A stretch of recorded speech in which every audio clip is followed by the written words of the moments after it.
On an afternoon in May, at the hour when London pauses in its labours to refresh itself with a bite of lunch, there was taking place in the coffee room of the Drones Club in Dover Street that pleasantest of functions, a reunion of old school friends.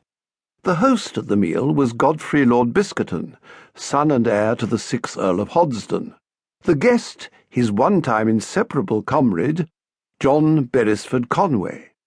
Happening that morning to go down to the city to discuss with his bank manager a little matter of an overdraft, Lord Biskerton had run into Berry Conway in Cornhill. It was 3 years since they had last met, and in his lordship's manner as he gazed across the table, there was something of the affectionate reproach a conscientious trainer of performing fleas might have shown towards one of his artists who had strayed from the fold. "Amazing," he said. Lord Biskerton was a young man with red hair and what looked like a preliminary scenario for a moustache of the same striking hue. He dug into his fried soul emotionally. "Absolutely amazing," he repeated. "It beats me. I'm mystified. Here we have two birds, you on the one hand, I on the other, who were once as close as the paper on the wall. Our chumminess was a silent sermon on brotherly love. And yet I'm dashed if we've set eyes on one another since the summer peanut brittle won the Jubilee handicap. I can't understand it." Berry Conway shifted a little uncomfortably in his seat. He seemed embarrassed. "We just happen to miss each other, I suppose." "But how?" Lord Biskerton was resolved to probe this thing to the depths. "That's what I want to know. How? I go everywhere.